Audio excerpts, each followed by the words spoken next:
ವೀಕ್ಷಕರೇ, ಕನೆಕ್ಟ್ ಕರ್ನಾಟಕ ಅರ್ಪಿಸುವಂತಹ MLA report card ವಿಶೇಷ ಕಾರ್ಯಕ್ರಮಕ್ಕೆ ಸ್ವಾಗತ. ನಾವಿವತ್ತು ಇರುವಂತಹ ಕ್ಷೇತ್ರ ಹಾಸನ ಜಿಲ್ಲೆಯ ಅರಕಲಗೂಡು ವಿಧಾನಸಭಾ ಕ್ಷೇತ್ರ. ಇಲ್ಲಿನ ಶಾಸಕರು ಮಂಜು ಅವರು, ಮಾಜಿ ಸಚಿವರು.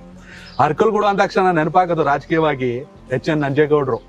2 ಬಾರಿ ಇಲ್ಲಿಯ ಜನ ಅವರನ್ನ ಆರಿಸಿ ವಿಧಾನಸೌಧಕ್ಕೆ ಕಳಿಸಿದ್ರು ಕಾವೇರಿ ವಿಚಾರದಲ್ಲಿ. ಅಂದ್ರೆ ನೀರಾವರಿ ತಜ್ಞರು, ಏನ್ ಕೇಳೋರು ಪಟ ಪಟ ಪಟ ಅಂತ ಪರಿಹಾರ ಕೊಟ್ಬಿಡೋರು. ಆ ನಂತರದಲ್ಲಿ KB ಮಲ್ಲಪ್ಪ ಅವ್ರನ್ನ 3 ಸಲ ಗೆಲ್ಸಿದ್ರು. ಆ ನಂತರದಲ್ಲಿ ಇತಿಹಾಸ ಬರೆದಿದ್ದು AT ರಾಮಸ್ವಾಮಿ ಅವರು, ಜೊತೆಗೆ ಮಂಜು ಅವರು. 4 ಬಾರಿ ಇಲ್ಲಿನ ಜನ ಅವರನ್ನ ವಿಧಾನಸೌಧಕ್ಕೆ ಕಳಿಸ್ಕೊಟ್ಟಿದ್ದಾರೆ. ಇವತ್ತು ಮಂಜು ಅವರ ಜೊತೆ ಅವರ ಊರಿನಲ್ಲಿ, ಅವರ ಹಳ್ಳಿಯಲ್ಲಿ, ಅನ್ಯಾಳು ಗ್ರಾಮದಲ್ಲಿ ಅವ್ರ ಜೊತೆಗೆ ಇದೀವಿ. ಅವ್ರನ್ನೇ ಮಾತಾಡ್ಸ್ತಾ ಹೋಗೋಣ. ಅವ್ರಿಗಿರೋ ಸವಾಲುಗಳೇನು? ಗೆದ್ದಿದ್ದಾರೆ, ಸರ್ಕಾರ ಅವ್ರದ್ದಿಲ್ಲ. ಸರ್, ಕಾರ್ಯಕ್ರಮಕ್ಕೆ ಸ್ವಾಗತ. ನಮಸ್ಕಾರ.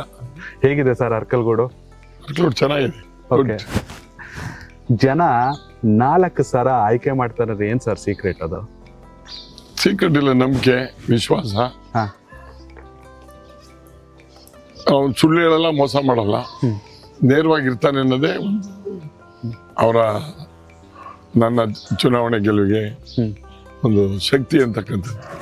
ಕಾಂಗ್ರೆಸ್ ಅಲ್ಲಿ ಸಚಿವರಾಗಿದ್ದವರು. ಸಿಲ್ಕು ಮಿಲ್ಕು ನಿಮ್ ಟೈಮಲ್ಲಿ ಪ್ರೋತ್ಸಾಹ ಧನಕ್ಕೆ ಭಾರಿ ಸುದ್ದಿ ಆಗಿತ್ತು. ಹಾಲಿಗೆ ಸಿಕ್ಕಂತ ಪ್ರೋತ್ಸಾಹ ಧನ ಕಾಂಗ್ರೆಸ್ ಅಲ್ಲಿ ಯಾಕೆ ಸರ್ ಅವಕಾಶ ಸಿಗಲಿಲ್ಲ ಅಂತ?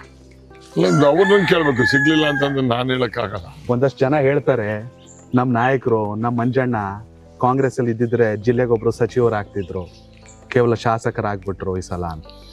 ಸೀಟ್ ಹಾಕೊಡ್ಲಿಲ್ಲ ಏನು ಅನ್ನೋದನ್ನ ನನ್ ಕೇಳಿದ್ರೆ ಅದಕ್ಕೆ ಉತ್ತರ ನಾನು ಹೇಳಕ್ಕಾಗಲ್ಲ, ಅವರೇ ಹೇಳ್ಬೇಕು. ಬಹುಶಃ ಈಗ ಅವ್ರು ಸೀಟ್ ಕೊಡ್ಲಿ ಬಿಡ್ಲಿ, ನನ್ನ ಜನ ಮನಸ್ಸಿನಲ್ಲಿ ಇಟ್ಕೊಂಡು ನನ್ನ ಈ ಕ್ಷೇತ್ರದ ಸೇವಕನಾಗಿ ಆಯ್ಕೆ ಮಾಡಿದ್ದಾರೆ. ಅದೇ ನನಗೆ ಸಂತೋಷ. ಪಕ್ಷಕ್ಕಿಂತ ವ್ಯಕ್ತಿ ಮುಖ್ಯ ಅಂತ ಇಲ್ಲಿನ ಜನ ನಂಬಿದ್ದಾರೆ. ನೀವು ಬಿಜೆಪಿಯಲ್ಲಿ ನಿಂತಾಗ ಬಿಜೆಪಿಗೆ ಹೈಯೆಸ್ಟ್ ವೋಟ್ ಬರುತ್ತೆ, ನೀವು ಕಾಂಗ್ರೆಸ್ ಅಲ್ಲಿ ನಿಂತಾಗ ಕಾಂಗ್ರೆಸ್ಗೆ ಹೈಯೆಸ್ಟ್ ವೋಟ್ ಬರುತ್ತೆ, ನೀವು JDS ಅಲ್ಲಿ ನಿಂತಾಗ JDS ಇಂದ ಗೆಲ್ಲಿಸ್ತಾರೆ. ಏನ್ ಹೇಳಲಿಕ್ಕೆ ಇಷ್ಟಪಡ್ತೀರಾ ಈ ಜನರ ಬಗ್ಗೆ? ನೋಡಿ, ನಾನು ಅರಕಲಗೂಡಿಗೆ ಚುನಾವಣೆ ಬಂದಾಗ ನನ್ನನ್ನು ಅಕ್ಸೆಪ್ಟ್ ಮಾಡ್ಕೊಳ್ಳಲ್ಲ. 2 ಬಾರಿ ಚುನಾವಣೆನ ನಾನು ಸೋಲ್ತೀನಿ. ಕಾರಣಗಳು ಏನು ಎತ್ತ ಅನ್ನೋದಕ್ಕೆ ವಿಮರ್ಶನೆ ಮಾಡ್ಕೊಳಕ್ ಹೋಗಲ್ಲ. ಅವತ್ತು ನನ್ನ ಮೇಲೆ ನಂಬಿಕೆ ಇತ್ತಿಲ್ಲ. 10 ವರ್ಷಗಳ ನಂತರ ನಾನು ಜನರ ಮನಸ್ಸನ್ನ ಗೆದ್ದು ಸತತವಾಗಿ 4 ಬಾರಿ ಚುನಾವಣೆನ ಗೆಲ್ಲಿಸ್ತಕ್ಕಂಥ ಒಂದು ಈ ಕ್ಷೇತ್ರದಲ್ಲಿ ನನಗೆ ಅವಕಾಶ ಮಾಡಿಕೊಟ್ರು. ಮೊದಲು ನಾನು ಇಂಡಿಪೆಂಡೆಂಟ್ ನಿಂತಾಗ ಕೇವಲ 24,000 ವೋಟ್ ತಗೊಂಡು ಹತ್ತಿರದಲ್ಲಿ ಸೋತೆ. ಅದಾದ್ಮೇಲೆ BJP, ಅದಾದ್ಮೇಲೆ ಕಾಂಗ್ರೆಸ್ಸು, ಅದಾದ್ಮೇಲೆ ದಳ. ಇವತ್ತು ನನಗೆ ಸಿಕ್ಕಂಥ ಅವಕಾಶ ಅವಧಿನಲ್ಲಿ ಅತಿ ಹೆಚ್ಚು ಕೆಲಸಗಳನ್ನು ನಾನು ಮಾಡಿರ್ತಕ್ಕಂಥದ್ದನ್ನು ಜನ ಅರಿತುಕೊಂಡು ಇವತ್ತು ಈ ಮತ್ತೊಮ್ಮೆ ನನಗೆ ಅವಕಾಶ ಕೊಟ್ಟಿದ್ದಾರೆ. ಈ ಕೊಟ್ಟಂಥ ಮಂತ್ರಿಯಾಗಿ, ಶಾಸಕನಾಗಿದ್ದಂಥ ಅವಕಾಶದಲ್ಲಿ ಹಲವಾರು ಅಭಿವೃದ್ಧಿ ಮಾಡಿರ್ತಕ್ಕಂಥದ್ದೇ ನನ್ನ ಗೆಲುವಿಗೆ ಸಾಧ್ಯ ಆಯಿತು ಅಂತಕ್ಕಂಥದ್ದು ನನ್ನ ಅಭಿಪ್ರಾಯ. ಕಾಂಗ್ರೆಸ್ ಹೊರತಾದ ಶಾಸಕರ ಒಂದೇ ಆರೋಪ, ಅನುದಾನ ಇಲ್ಲ ಈ ಸಲ ಅಂತ. ಕಷ್ಟ ಆಗ್ತಿದೆಯಾ ಈ ಸಲ? ಅಲ್ಲ, ನಿಜವಾಗ್ಲೂ ನಿಮ್ಗೆ ಎಲ್ಲಾ ಪಾರ್ಟಿಲೂ ಫ್ರೆಂಡ್ಸ್ ಇದ್ದಾರೆ. ಇಲ್ಲ, ಕಷ್ಟ ಆಗ್ತಾ ಇದೆ, ಇಲ್ಲ ಅಂತ ಹೇಳಲ್ಲ. ಈಗ ಅನುದಾನ ನನಗೆ ಕಷ್ಟ ಅಂತಲ್ಲ, ಅನುದಾನ 224 ಕಷ್ಟ ಇದೆ. ಕಾರಣ ಏನಂದ್ರೆ, ಈಗ ಫ್ರೀ ಬೀಸ್ ಅಂತ ಕೊಟ್ಬಿಟ್ಟು ಬೇರೆ ತರವಾದಂತ ಅಭಿವೃದ್ಧಿ ಕಾರ್ಯಗಳಿಗೆ ಎಲ್ಲಾ ಕ್ಷೇತ್ರಲ್ಲೂ ತೊಂದರೆ ಆಗಿದೆ. ನಮ್ಗೆ ಸ್ವಲ್ಪ ಜಾಸ್ತಿ ತೊಂದರೆ ಆಗಿದೆ.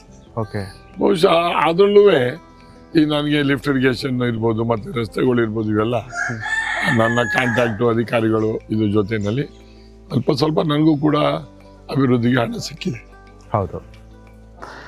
ಶ್ರೀನಿವಾಸ್ ಪ್ರಸಾದ್ ಅವ್ರ ಬಗ್ಗೆ ಯಾವಾಗಲೂ ನೆನೆಸ್ಕೋತೀರ ರಾಜಕೀಯ ವಿಚಾರದಲ್ಲಿ? ಸದ್ಯ ಅವ್ರು ದಿವಂಗತರಾಗಿದ್ದಾರೆ. ನಿಮ್ಮನ್ನ ಯೂತ್ ಕಾಂಗ್ರೆಸ್ನ ಸೆಕ್ರೆಟರಿ ಮಾಡಿದ ಮೊದಲು, ಆ ದಿನಕ್ಕೂ ಈ ದಿನಕ್ಕೂ ರಾಜಕೀಯ ಎಷ್ಟು ಬದಲಾಗಿದೆ ಅನ್ಸುತ್ತೆ ಸರ್? ನೋಡಿ, ಅವಾಗ ಮೌಲಾಧಾರಿತ ಒಬ್ಬ ಲೀಡರ್ನ ನಂಬ್ಕೊಂಡಿದ್ರೆ ಲೀಡರ್ ನಮ್ಮನ್ನ ಕೈ ಹಿಡಿತಾ ಇದ್ರು. ಅವತ್ತು ನನ್ನ ರಾಜಕೀಯ ಜೀವನ, ನನ್ನ ಬರುವಿಕೆ, ಶ್ರೀನಿವಾಸ್ ಪ್ರಸಾದೇ ನನ್ನ ರಾಜಕೀಯ ಗುರುಗಳು. ನಂಜೇಗೌಡರು ನನ್ನ ಭಾವ. ಅವರು ಬೆಂಗಳೂರಿಗೆ ಕರ್ಕೊಂಡು ಹೋಗೋಕೆ ಅವರ ಪಾತ್ರ ದೊಡ್ಡದು. ಅದೇ ರಾಜಕೀಯದಲ್ಲಿ ನನ್ನ ಈ ಶಕ್ತಿಯಾಗಿ ಬೆಳೆಯೋದಕ್ಕೆ ಶ್ರೀನಿವಾಸ್ ಅವರ ಪಾತ್ರ ದೊಡ್ಡದು. ಅದಾದ ನಂತರ ಖಾರ್ಗೆ ಅವರು ನನಗೆ ಸಹಾಯ ಮಾಡ್ತಾರೆ. ನನಗಿಬ್ರು ಮೊದಲನೇದಾಗಿ ಪ್ರಸಾದ್ ಅವ್ರನ್ನ ಯಾವತ್ತೂ ನೆನ್ಕೊಳ್ಬೇಕಾಗ್ತದೆ.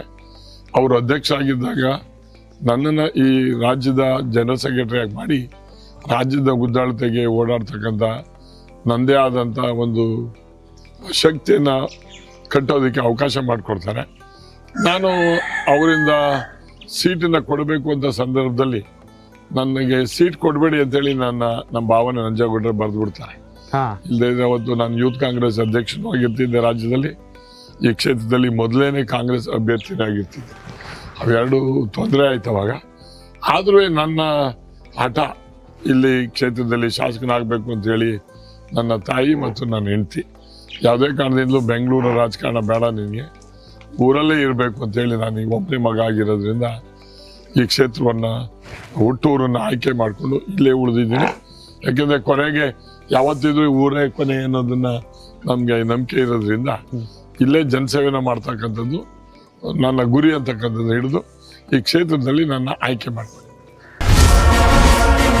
ಕನೆಕ್ಟ್ ಕರ್ನಾಟಕ, ಇದು ನಿಮ್ಮ ನೆಟ್ವರ್ಕ್.